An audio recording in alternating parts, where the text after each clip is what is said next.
Let's look at some 19Q problems. In this first one, white is surrounded, so the goal for black is to try to kill this white group. See if you can pause the video and find the right move. The correct move in this case is C2.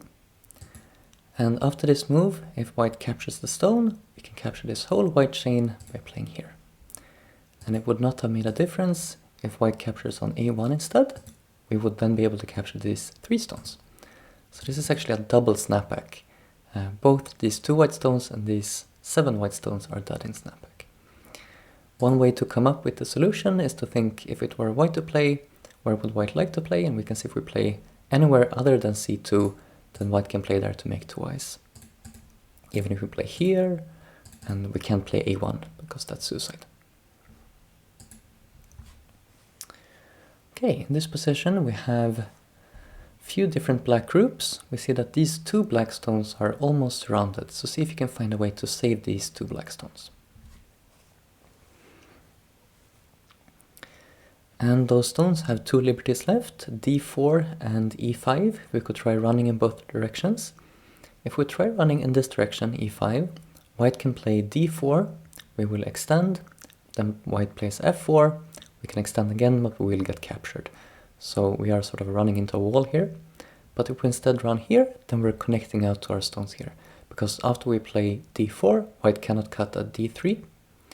So this is connected. And by saving those stones, we are also killing these 3 white stones. So that's a nice bonus. Here we have a surrounded white group. So the goal for black is to kill this white group. The correct move is B3.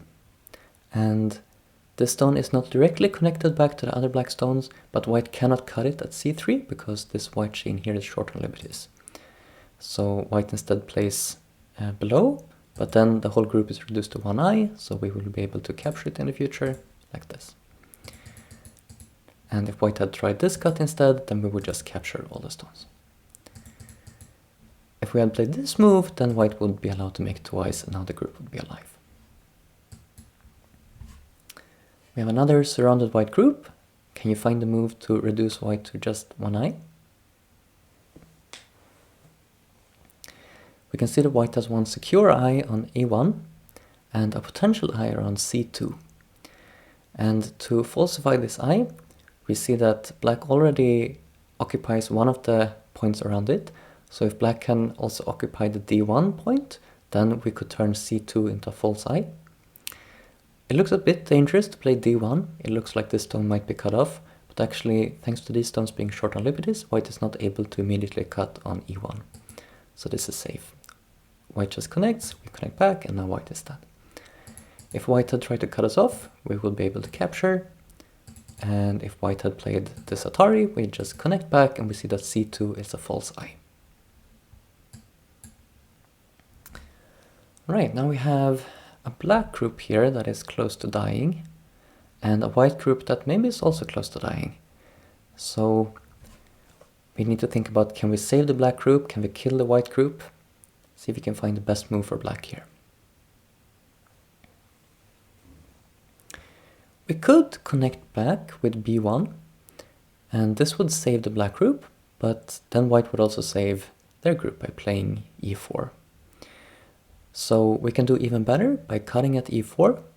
Then the white group is separated, it only has 2 liberties, black has a bit more liberties, so we will actually be safe. And the important thing to note about this move is that white is not able to cut on D4 because of this group being short on liberties. So we play here, let's see what white tries. Okay, white tries this Atari, then we need to spot that this whole chain is now reduced to 1 liberty, so we can just capture it. We would also need to consider what happens when white goes down here, plays Atari. That doesn't really help white, but we can just respond to the Atari. White is still kept down to 2 liberties, and we will be able to capture this group with plenty of time to spare. Okay, let's do this as the last problem. We now have black surrounded group, so black should find a way to create 2 eyes for this group. It would be a mistake to capture the 1 white stone, because then white would get a vital point at D1. So the D3 point would only be a false eye, and black would only have 1 eye in total. So instead black needs to jump directly to the vital point on d1, creating the eyes on c1 and e1, and it doesn't matter that white can capture a single black stone.